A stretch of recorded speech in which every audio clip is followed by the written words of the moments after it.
नमस्ते। हम प्रार्थना से शुरुआत करते हैं। सर्वे भवन्तु।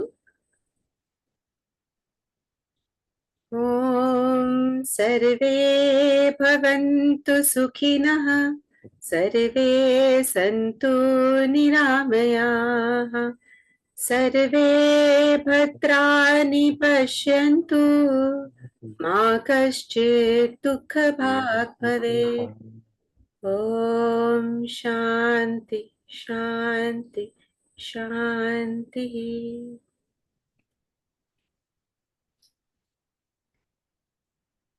सभी का स्वागत है। तो आज एक स्पेशल सेशन इसलिए है क्योंकि अक्टूबर महीना बुआई का महीना है, तो उसके भी टिप्स हम जानेंगे हितेश भाई के जरिए। और सभी के बहुत सारे क्वेश्चंस हैं, तो अभी जो लोग हैं इनके क्वेश्चंस पहले ले लेते हैं।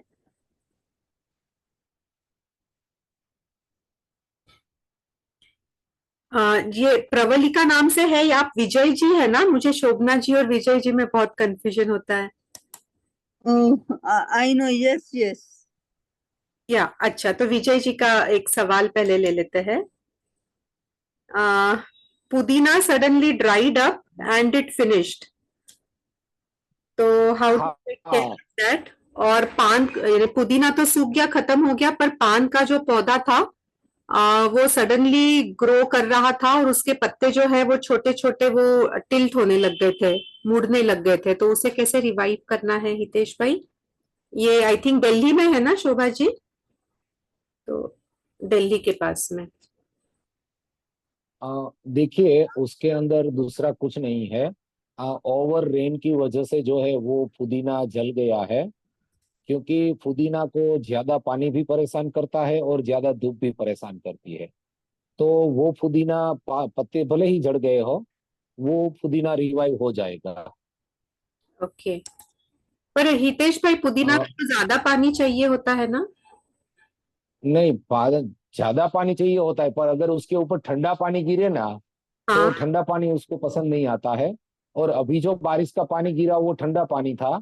ओके। सिर्फ पुदीना ही नहीं गया है, मिर्ची गई है, ऑनियन गई है, तुअर दाल गई है, काफी क्रॉप्स गए हैं इसमें। ठीक है जी। ओके। दूसरा, पान के पत्ते का भी ऐसा है कि अच्छा। पान के पत्ते को मॉइस्चर ज्यादा चाहिए, पर हम्म। उसको नितार शक्ति चाहिए। तो उसको अगर कम नितार शक्ति मिल रही है या ऊपर से कंटिन्यू हैवी बारिश हो रही है, हम्म। और पान के पत्ते जो है वो जमीन के ऊपर है या डायरेक्ट रेन उसके ऊपर आता है, तो भी ये प्रॉब्लम आता है। तो ओके। ये सीजन का इफेक्ट है और कुछ नहीं है। तो इसमें रेमेडी क्या होगा हितेश भाई? और देखिए उसमें रेमेडी करने की जरूरत नहीं है। आप उसको सिर्फ थोड़ा टाइम दीजिए, वो अपने आप ठीक हो जाएगा। ठीक है। क्योंकि वैसे देखा जाए तो ये कोई प्रॉब्लम ही नहीं है, ये नेचर का एक इफेक्ट है। ठीक है, सो मदर तो ने। जैसे ही नेचर का इफेक्ट खत्म होगा, ठीक है तो तो वो अपने आप रिवाइव करने लगे। बहुत बढ़िया। तो nature will take care all of its own. जी बढ़िया। तो ये नीलिमा जी का क्वेश्चन है, नींबू के पेड़ में बोरॉन की कमी थी, तो उसमें सूखे पत्ते डालने के लिए आपने लास्ट टाइम बताया था। जी। खड्डा खोदकर उसमें पानी वाला नारियल होता है, उसके खोल को सुखाकर डाल सकते हैं क्या? देखिए नारियल वाले खोल नहीं डाल सकते, क्योंकि नारियल वाले खोल सेलिनिटी वाले होते हैं। पर आपको उस पे ऊपर मल्चिंग करना है तो नारियल के जो खोल आते हैं दो टुकड़ों में, हम्म। हम जो भी नारियल पीने वाले के पास जाते हैं तो उनके पास नारियल दो खोल में होता है। हम्म। वो नारियल अगर उल्टा पूरे सरफेस में अगर दबा दिया जाए तो भी वो मल्चिंग का काम देगा। पर उसको 2 साल लगेंगे, क्योंकि वो डिकम्पोज 5 साल में होगा। तो पहले नीचे थोड़ा कचरा डाल दे और उसके ऊपर उल्टे नारियल रख दे तो चलेगा, तो कोई प्रॉब्लम नहीं है। तो उल्टा का मतलब जो आप बोल रहे हैं वो? अपना दो नारियल होता है, उसको बीच में से काटा होता है। हाँ, तो ये भाग जो तो ओपन भाग है, ये ऊपर चाहिए या ये नीचे चाहिए? नहीं, वो नीचा चाहिए, वो ओपन वाला भाग नीचा चाहिए। ठीक है, तो वो उल्टा डालना है। ओके। और ये 5 साल में हाँ कंपोज होगा, तो पहले कुछ फ्रेश छोटा पत्ते डाल दे और ऊपर से ये डाल दे। हाँ, क्योंकि नारियल ये 5 साल में गलेगा धीमे धीमे। ओके। और नारियल के जो बाल होते हैं ऊपर के, हम्म शेंडिया हम हम्म। बोलते हैं, तो उसमें तो जैसे नमक ज्यादा होता है, तो वो डायरेक्टली डालना चाहिए या उसे पानी में धो के फिर डालना चाहिए? देखिए, अगर नीचे आप पहले 2-3 इंच अगर पत्तों का लेयर कर देते हो और उसके ऊपर अगर आप बाल डाल देते हो, तो वो सैलिनिटी आपको जो है वो फ्लावरिंग में सपोर्ट करेगी। पर अकेला अगर आपने नारियल का छिलका डाल दिया, बाल डाल दिए, तो वो सैलिनिटी हार्म करेगी। ऐसा क्यों हितेश भाई? ऐसा बहुत ही सिंपल है। देखिए, हाँ। नीचे आपने पत्ते डाले हुए हैं तो वहां पर माइक्रोबायल एक्टिविटी हो रही है, वहां पर ऑर्गेनिक एसिड है। हाँ। तो जब छिलके के ऊपर का नमक जो है वो उसमें से लीच आउट होके नीचे जाएगा, तो हाँ। वहां नीचे बैठे हुए माइक्रोब भी एक तो उसको तोड़ेंगे और उसको फूड में कन्वर्ट करेंगे। दूसरा, जो ऑर्गेनिक एसिड है वो उसका बेसिक रूप है, उसको एसिडिक मतलब ऑर्गेनिक रूप में कन्वर्ट करेगा। तो वही चीज जो है वो फूड बन जाएगा। तो जो मिनरल की कमी है पेड़ में, वो सारे मिनरल उसको अवेलेबल हो जाएंगे। ओके, बहुत बढ़िया। बहुत ही सिंपल सा वो है। बहुत बढ़िया। तब तो हितेश भाई हम लोग जो कंपोस्ट करते हैं, और बहुत सारे महिलाओं को, आई मीन जो लोग कंपोस्ट करते हैं, पुरुषों को भी ये दिक्कत होती है कि ब्राउन्स नहीं होता है, ड्राइड पत्तियां नहीं होती, हम्म, तो वो पेड़ हाँ। पे पुट्ठे डालते हैं, तो उसकी जगह तो ये नारियल के छिलके भी बहुत अच्छा काम करेंगे ना फिर? सारे वो नहीं डालने चाहिए, पर वो आप 30% डाल सकते हैं, या फिर नीचे आप उसको 6 इंच या 9 इंच का एक लेयर बना दीजिए। हम्म। और जब एक बार कंपोस्टिंग पूरा हो जाए ना, तो हम्म। अगली बार उसको ऊपर मिक्सर में ले लीजिए और दोबारा नीचे नए वाले डाल दीजिए। ओके। पर सूखी, जैसे आपने बताया मल्चिंग के लिए ऊपर थोड़ा सूखे पत्ते रख दो, या तो फिर हम कंपोस्ट में कर रहे हैं तो थोड़ा पेपर आ जाएगा या पुट्ठा आ जाएगा, और उसके ऊपर ये थोड़ा सा नारियल आ जाएगा तो चलेगा? हाँ, तो चलेगा। ठीक है। नारियल को आपको 2 बार कंपोस्ट करना पड़ेगा, एक बार नीचे रख के कंपोस्ट करना पड़ेगा, और दोबारा वो नीचे रखा हुआ जो है वो कंपोस्ट के अंदर मिक्स करके कंपोस्ट करना पड़ेगा। अच्छा, तो उसको कितने साल लगते हैं कंपोस्ट होने में? उससे समय लगेगा ना? नहीं, उसको उसकी सैलिनिटी और उसका जो माइक्रोबायल एक्टिविटी है वो 3 महीने में चालू हो जाएगा, 2 कंपोस्टिंग में। ओके। उसके बाद वो आपकी जमीन के अंदर 5 साल तक रहेगा। ओ। और अगर हरा नारियल आपने डाला हुआ है तो 8-9 साल तक रहेगा। ओ अच्छा। धीमे धीमे वो मिनरल्स भी देता रहेगा हाँ। और कंपोस्ट भी होता रहेगा। Right, right, okay. Next question है रीता जी का कि मेरे पपैया ट्रीज के लीव्स श्रिंक हो गए हैं, सब सिकुड़ गए हैं, और स्टेम्स भी अनहेल्दी है, फ्रूट्स आने बंद हो गए हैं, और सिमिलरली बनाना ट्रीज भी फ्रूट लगकर ब्लैक हो गए हैं, खराब हो गए हैं और गिर रहे हैं। तो दोनों के रेमेडीज प्लीज बताइए, और क्यों हो रहा है? देखिए, बनाना को ज्यादा पानी चाहिए और पपीते को बहुत कम पानी चाहिए। तो पपीते को अभी तो बारिश का पानी लगा है तो उसमें आप कुछ नहीं कर सकते, हम्म। क्योंकि पपीता बहुत कम पानी वाला है। हम्म। तो अगर आपने उसको ऊंची जगह पर रखा है जहां पर उसको पानी नहीं लग रहा है, हम्म। तो उसको प्रॉब्लम नहीं आएगा, वो अपने सीजन के हिसाब से ही रिकवर करेगा। चाहे तो आप उसमें थोड़ी राख डाल दीजिए। हम्म। और बनाना जो आपके सूख रहे हैं, हम्म। उसकी वजह ये है कि आपके आसपास जो जगह है उसमें या तो ज्यादा पानी भर गया है, या फिर वहां पर जो है सिर्फ मिट्टी है, कचरा नहीं है। ओके, पर ये बनाना दो को वजह से। पानी लगता है ना? सॉरी। बनाना को तो ज्यादा पानी चाहिए होता है। बनाना को ज्यादा पानी चाहिए, पर वो पानी भरा नहीं रहना चाहिए। अगर ज्यादा टाइम पानी भरा रहा तो भी प्रॉब्लम है, या फिर ज्यादा पानी मिल रहा है और वहां पर जो है वो बायोमास नहीं है, ओके। ऑर्गेनिक मैटर कम है, तो ओके। उसकी फूड की अपटेक ज्यादा है, ठीक है। तो उस वजह से भी वो गिरना चालू करेंगे। ठीक है। तो ये दो कंडीशन अगले बार उनको हमें बतानी पड़ेगी कि ये दो चीजों में क्या वो है। ठीक। उसके हिसाब से फिर हम उसको वो सोल्यूशन देंगे। राइट, तो इन शॉर्ट पपैया के नीचे राख डालना है, और बनाना के नीचे थोड़ा सा आपने कंपोस्ट डाल देना है, उसको थोड़ा खत देना है। कंपोस्ट डालना डालना है और बायोमास डालना है। बायोमास डालना है, राइट। बनाना को बहुत ज्यादा खाना चाहिए। राइट। अर्लियर देर वेर कीड़े इन लेमन, लेमन के पेड़ में पहले कीड़े थे। उन्होंने बायो एंजाइम से ट्रीट किया था, नीम ऑयल से और नीम खली से ट्रीट किया था। अ, अभी बहुत कम इंसेक्ट्स हो गए हैं। Lemon is fruiting but less juice, lemon में जूस बहुत कम है, तो क्या करना चाहिए? देखिए, अगर लेमन में जूस कम है तो आप उसके अंदर कंपोस्ट खाद डालिए और उसके ऊपर जो है वो मल्चिंग कीजिए।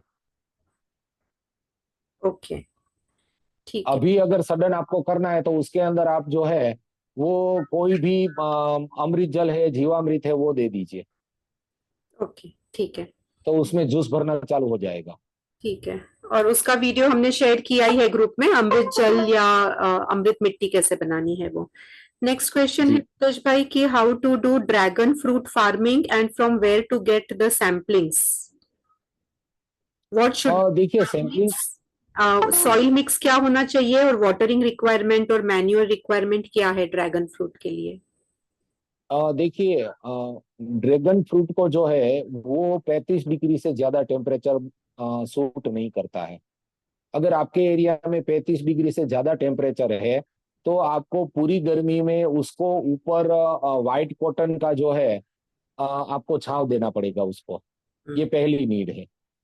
दूसरा, कॉटन को सॉरी ड्रैगन को जो है वो रेड सॉइल ज्यादा पसंद आती है, और रेड में भी नितार वाली रेड सॉइल। ओके। ड्रैगन जो है वो हाई ह्यूमिडिटी लो टेम्परेचर का पौधा है।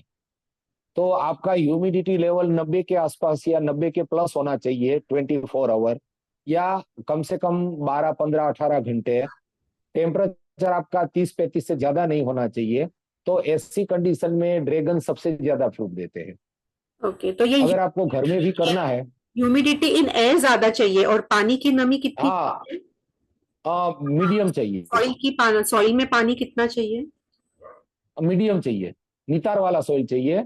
तो आप अगर उसको उसका अगर नीचे का बेस बनाते हैं तो उसके अंदर 70% मिट्टी डालिए, 10% उसमें रेत डालिए और 20% कंपोस्ट डालिए। ओके, ठीक जी। है। तो नेक्स्ट क्वेश्चन है कि guava tree leaves have white powder like paste underneath the leaves, how what is the remedy? Mealybug है, उसके अंदर आप कोई भी एंजाइम बना रहे हैं तो वो एंजाइम का हर 4 4 दिन में स्प्रे कीजिए। जी। या फिर आप कोई भी साइट्रिक एसिड या विनेगर जो भी आपको मिलता है वो 1 लीटर में 5 ml डाल के आप 4 4 दिन में 2 या 3 बार स्प्रे कीजिए। या राइस वाटर जो फर्मेंटेड है उसका स्प्रे कीजिए। ये सारी चीजें उसमें काम करेगी। और राख के बारे में हितेश भाई? राख उसको नीचे से देंगे तो भी चलेगा, पर वो उतना इफेक्टिव नहीं होगा। क्योंकि मिलीबग के अंदर क्या होता है कि माँ के नीचे बच्चे होते हैं। हाँ। तो पहले माँ हटेगी, फिर उसके बच्चे हटेंगे और फिर वो क्योर होगा। तो ओके। आपको 4 4 दिन में 3 या 4 बार पत्तों के नीचे स्प्रे करना पड़ेगा। ओके, ठीक है। तो एक और क्वेश्चन है मृणालिनी जी का कि बनानास, केले पहले बहुत ज्यादा बड़े आ रहे थे और ज्यादा आ रहे थे और अभी तो बहुत कम आ रहे हैं और साइज भी छोटी है, तो क्यों हो रहा है और क्या करें? देखिए, आपने गलती ये की है कि बनाना का पेड़ जो वहां पर उगा है उसको काट के फिर उधर ही नहीं रखा है। उसको वहां पर नीचे सड़ने देने के लिए बायोमास उसको ज्यादा चाहिए। बनाना की फूड की रिक्वायरमेंट ज्यादा होती है। तो अगर आपको सीधी ऑर्गेनिक फार्मिंग करनी है तो पर बनाना ट्री आपको हर साल 50 किलो बायोमास देना पड़ेगा, या फिर 50 किलो आपको कंपोस्ट देना पड़ेगा। कंपोस्ट देंगे तो आपको 2 बार देना पड़ेगा 6 6 महीने के अंदर। हम्म। और अगर बायोमास दे रहे तो हर साल आपको 50 किलो बायोमास देना है। इसके अलावा उसके आसपास जो उसके बच्चे हैं तो उसमें से पहले 5 बच्चों को मार देना है और उसको छठे बच्चे को डेवलप होने देना है। अगर ऐसा करेंगे तो आपका जो है वो बनाना रिवाइव होना चालू हो जाएगा। पर पहले 5 बच्चों को कंप्लीटली कंट्रोल करते ही रहना है। यानी वो पहले 5 बच्चे हैं उनका हमको वापस उधर ही कंपोस्ट कर देना है? हाँ, उधर ही कंपोस्ट कर देना है काट काट के। ओके, ठीक है। और छठे बच्चे को ही बड़ा होने देना है। ओके। तो क्या है कि माँ स्ट्रोंग होंगी, हम्म। और माँ स्ट्रोंग होंगी तो उनके अंदर बनाना ज्यादा आएगा। राइट। उसको ज्यादा कंपोस्ट और ज्यादा खाद फर्टिलाइजर चाहिए। चाहिए। ओके। हरेंद्र भाई का क्वेश्चन है कि ड्रैगन फ्रूट के जो पेड़ है ये 3 साल के हो गए हैं पर अभी तक ये फल नहीं दे रहे हैं। देखिए, मैंने बताया वो गर्मी के मौसम में आप उसको छांव दे दीजिए। और छांव देने के लिए ध्यान ये रखिए कि जो कपड़ा आप बांधते हैं वो ड्रैगन से कम 1 या 2 फुट ऊपर होना चाहिए। ओके। और दोपहर के बाद वाली जो धूप आ रही है उस तरफ भी उसको व्हाइट कपड़ा डालना है। हम्म सुबह की जो धूप है वो ड्रैगन को लगनी चाहिए। हम्म। दोपहर वाली और शाम वाली धूप उसको नहीं लगनी चाहिए। हम्म। ये रेमेडी कीजिए और उसके अंदर थोड़ा हेवी मल्चिंग कर दीजिए। Right right. या फिर अभी आप उसको कंपोस्ट दे दीजिए। कंपोस्ट दे के मल्चिंग कर दीजिए, अभी उनका राइट सीजन है। अगर ये ट्रीट आप करते हैं तो शायद आपका 15-20 दिन में उसमें फ्लावरिंग स्टार्ट हो जाएगा। Okay okay. ये आपने पहले भी बताया था रेमेडी और ये मैंने किया था तो इट रियली वर्कड वंडरफुल। जो पतली साड़ी होती है कॉटन की, ये मैंने ऊपर से लगा हाँ दिया था और इस तरीके से लगाया था कि दोपहर की धूप है वो नहीं मिलनी चाहिए समर टाइम में। तो वो बहुत अच्छे से वर्क किया था। यस। जी। ये टिंडोला कुंदरू टेढ़े मेढ़े उग रहे हैं, क्या करना चाहिए आलाप भाई? देखिए, अभी टिंडोरा का अगर आपके वहां बारिश ज्यादा है ना तो वो टेढ़े मेढ़े उगेंगे। ये गुजरात में, जैसे ही बारिश, अहमदाबाद। हाँ, अगर बारिश ज्यादा है तो वो टेढ़े मेढ़े उगेंगे। वो आपका 15-20 दिन ऐसे टेढ़े मेढ़े उगेंगे। या फिर अगर उसके अंदर फ्रूट फ्लाई जो है वो डंक मारती है तो टेढ़े मेढ़े उगेंगे। तो पहले आपको ये बताना पड़ेगा कि फ्रूट फ्लाई का डंक उसके अंदर है या अभी शॉर्ट टाइम में, मतलब पिछले 1 महीने से टेढ़े मेढ़े होना चालू हुआ है। तो वहां पर आप सिर्फ उसको बायोमास दे दीजिए या फिर उसको कंपोस्ट दे दीजिए। जैसे ही नितार शक्ति मिलेगी तो वो रिवाइव होना चालू हो जाएगा। राइट। ओके। नेक्स्ट ये अनीता जी का है कि हिबिस्कस के दो प्लांट्स हैं और दोनों में फ्लावर्स नहीं आते हैं और कंपोस्ट भी डाला है, बनाना पील का वाटर भी दिया है पर फ्लावर्स नहीं है। आप उसको हिबिस्कस को पिंचिंग करना चालू कीजिए। जो भी टहनी 1 फीट लंबी होती है उसको आप पिंचिंग कीजिए। ऐसा 3-4 बार कीजिए तो अपने आप जो है वो एंजाइम बेक होंगे, क्योंकि आपका नाइट्रोजन बढ़ गया है। तो उसको वजह से वो फ्लावर नहीं दे रहा है। और अभी ऊपर से पानी भी ज्यादा आ रहा है। हम्म। तो तो अभी उसको पिंचिंग करके रखिए 1 या 2 बार। वो जैसे ही ये बारिश कम होगी वो ब्लूम होना चालू हो जाएगा। राइट। और बरसात में वैसे ही नाइट्रोजन ज्यादा मिल जाता है ना एनवायरमेंट से। जी जी। राइट। ओके। नेक्स्ट क्वेश्चन ये है कि can natural farming be done remotely in the lack of labour? अच्छा, कामगार लोग नहीं है तो क्या हम नेचुरल फार्मिंग कर सकते हैं 2 एकड़ पे जहां पानी की अवेलेबिलिटी है, और बॉर्डर में कौन से प्लांट्स होने चाहिए? देखिए, 2 एकड़ के लिए सिर्फ आपको 2 लोगों की जरूरत पड़ेगी नेचुरल फार्मिंग करने के लिए। हम्म उसका एक पूरा सेशन लगेगा, इतनी शॉर्ट में मैं उनको नहीं बता पाऊंगा। हम्म। तो उसके लिए अगर ऐसे कोई क्लाइंट है तो उनके लिए हम एक जूम मीटिंग अरेंज कर देंगे। और हम्म। उसमें हम लोग उनकी पूरी रेमेडी जो है उसको कम से कम 1.5 या 2 कलाक का सेशन लगेगा। ओके ठीक है। लगाने की स्टाइल, उसको प्रिपरेशन करने की स्टाइल, वो सारा हम उनको वो सेशन में बता देंगे। ओके। कुछ लोगों ने वो सेशंस के बारे में भी इंक्वायरी की है हितेश भाई, तो हम्म। क्वेश्चन आंसर्स के बाद हम वो भी बात कर लेते हैं। और इनका एक और क्वेश्चन है ये योगेश जी का कि what trees can be planted along the border, यही 2 एकड़ के आजू बाजू नासिक में क्या? देख देखिए, अगर नासिक में 2 एकड़ के आजू बाजू उनको डालना है तो मीडियम साइज वाले वो प्लांट डालें। हम्म जो बड़े भी नहीं होते हैं और बिल्कुल छोटे भी नहीं होते हैं। जैसे वो मोरिंगा दे सकते हैं, सहजन, मतलब मोरिंगा मतलब सहजन डाल सकते हैं। हम्म फिर पारिजात जो है वो डाल सकते हैं। हम्म गुंदे का पेड़ डाल सकते हैं, रायण का पेड़ डाल सकते हैं। हम्म ऐसे जो मीडियम हाइट वाले जितने भी पेड़ हैं वो मीडियम हाइट वाले पेड़ और फ्रूट वाले सारे पेड़ वो बॉर्डर पे कर सकते हैं। पर अगर उनकी बॉर्डर पे अगर भेड़ बकरी और इन सारी चीजों का अगर प्रॉब्लम है तो पूरी बॉर्डर पे सिर्फ उनको जो है वो कस्टर्ड एप्पल उगाना है।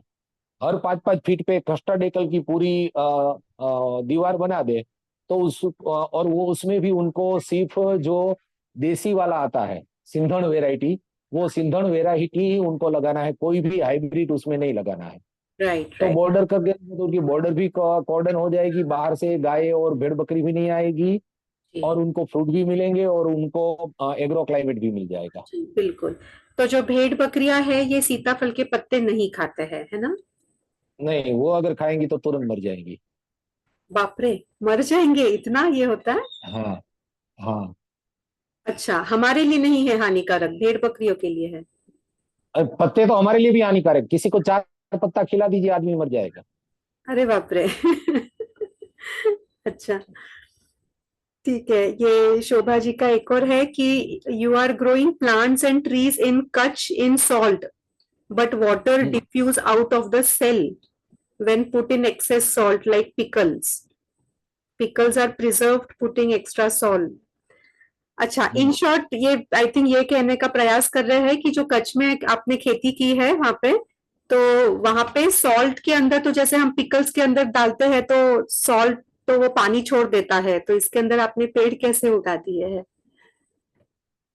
देखिए उसके अंदर मैंने वहां के एक तो लोकल माइक्रोब का उपयोग किया है, हाँ। दूसरा मैंने वहां पर भरपूर मात्रा में बायोमास का उपयोग किया है।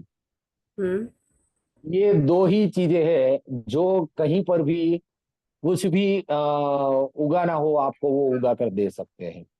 आप मेरा वीडियो देखेंगे तो उसके अंदर मैंने जमीन के ऊपर जितना पेड़ है उसकी पूरी जो कैनोपी है वो कैनोपी मैंने 1 फीट बायोमास से ढक के रखी है। हम्म।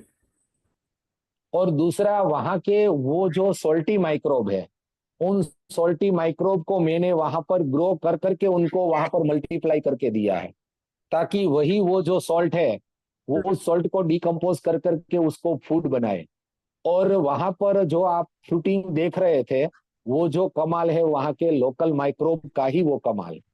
Yes yes. उसमें कोई रॉकेट साइंस नहीं और कोई जादू नहीं है।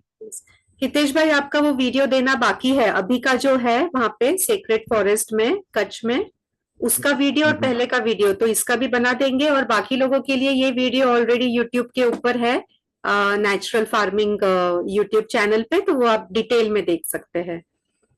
हाँ, नेक्स्ट। मैं अभी जाने भी वाला हूँ कच्छ में, शायद अगले 10-15 दिन में मैं जाऊंगा, तो रिसेंट उनके वीडियो भी मैं दे दूंगा। जी, बहुत बढ़िया रहेगा, बिकॉज बिफोर एंड आफ्टर वो कंपैरिजन जब देखेंगे तो वो मैजिकल, क्या मैजिक है वो पता चलेगा। पता चलेगा।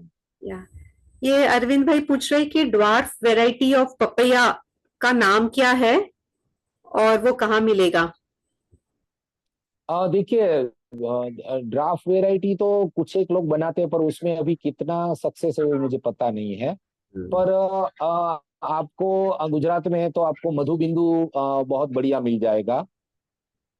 फिर आपको ब्लैक लेडी आता है, 786 आता है, ब्लैकबेरी आता है, 4-5 वेराइटी के पपीता आते हैं। आप उसमें से कोई भी पपीता लगा लीजिए तो आपका काम बन जाएगा। उसमें पहले से बायोमास और कंपोस्ट ज्यादा चाहिए उसको, हम्म। तो उसका फॉस्फोरस का रिक्वायरमेंट स्टार्टिंग का ज्यादा रहता है। तो हम्म। पपीता का तना जितना मोटा होगा आपका, उतने उसमें पपीता ज्यादा आएंगे। अच्छा, आपके पपीता का सीक्रेट ये था। वो जी। आपका वीडियो है पपीता का बहुत सारे। आ, जी। ये एक बहुत अच्छा क्वेश्चन है और ये सबके काम आएगा। ये डॉक्टर मीना कह रहे हैं, please give general guidelines on pest control and weed control. General guideline में बताऊं तो आपको नाइट्रोजन को जो है वो इस्तेमाल करना आना चाहिए।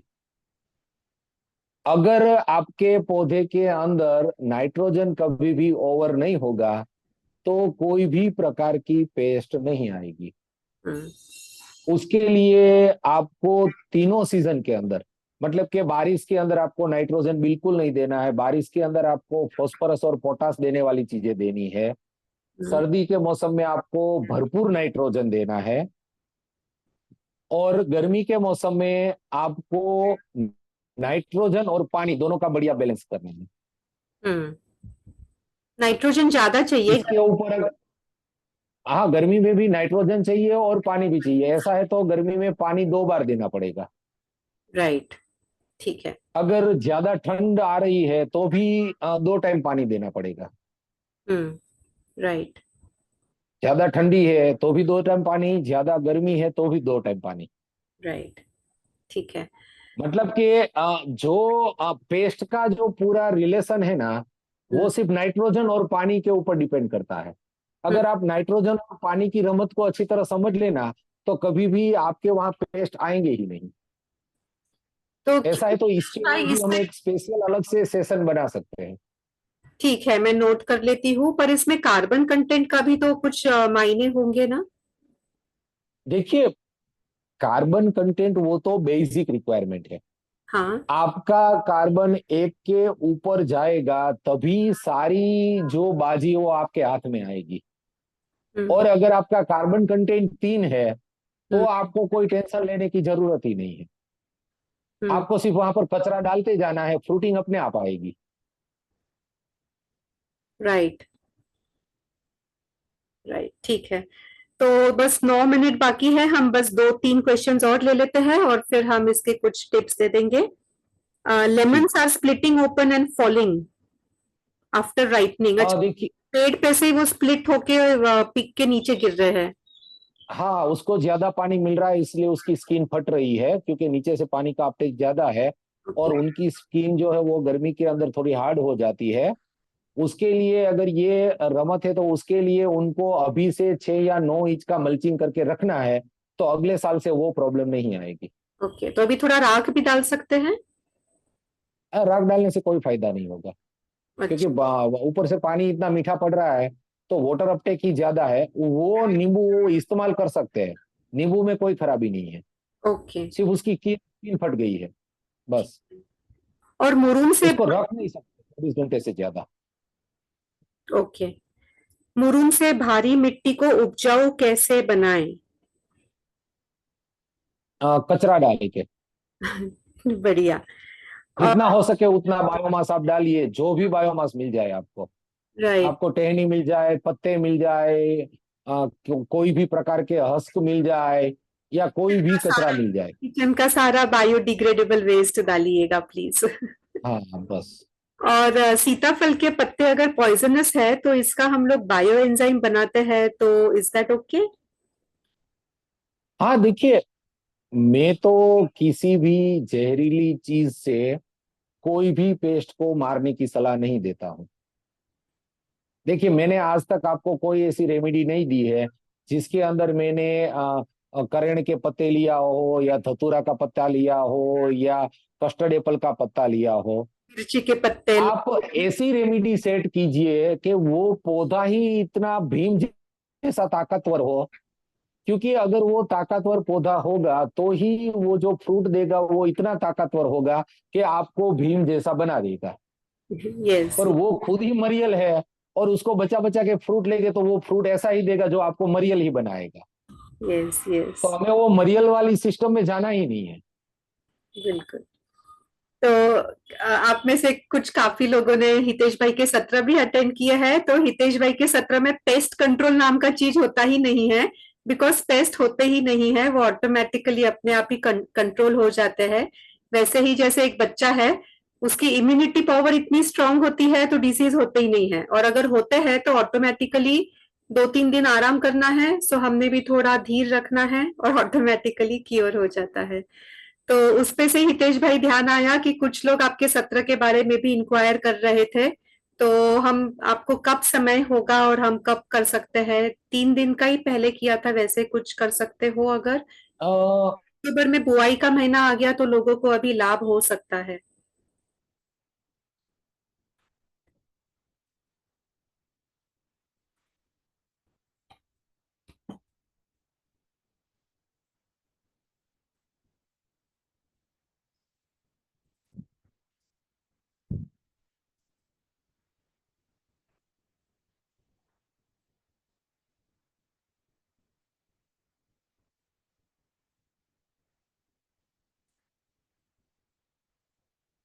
हितेश भाई आपकी आवाज नहीं आ रही है।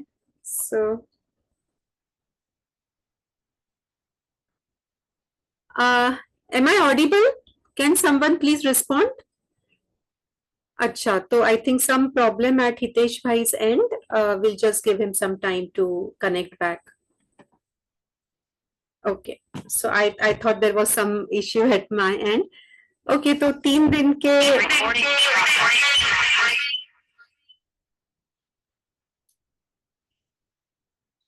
सॉरी 3 दिन के सत्र होते हैं हितेश भाई के, जिन लोगों ने इंक्वायर किया था, और अक्टूबर महीना बुआई का महीना होता है, तो उसका प्रिपरेशन अभी से ही कर सकते हैं, कुछ दिन पहले से ही. And we will just give a moment for Hitesh भाई टू कनेक्ट बैक. हाँ हितेश भाई. नहीं नहीं, मीटिंग तो चल रही है, आप ड्रॉप हो गए हैं अभी तो. I think 4 rejoin. मैं आपको दोबारा कनेक्शन का ये हाँ भेजती हूँ लिंक दोबारा.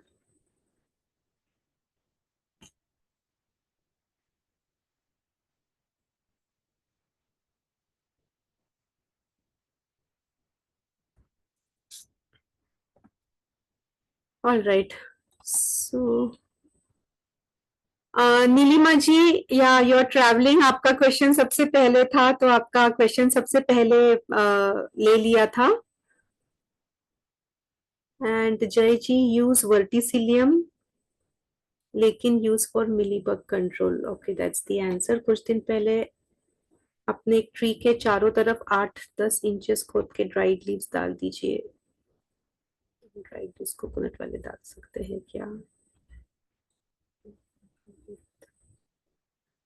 जय जी, आपने ये पूछा है, ये sun hemp, papaya can grow with sun hemp. Sun hemp का मतलब क्या है?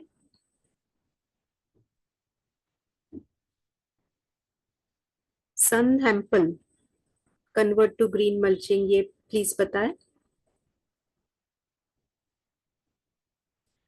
अच्छा, okay Neeta ji, I will ask again.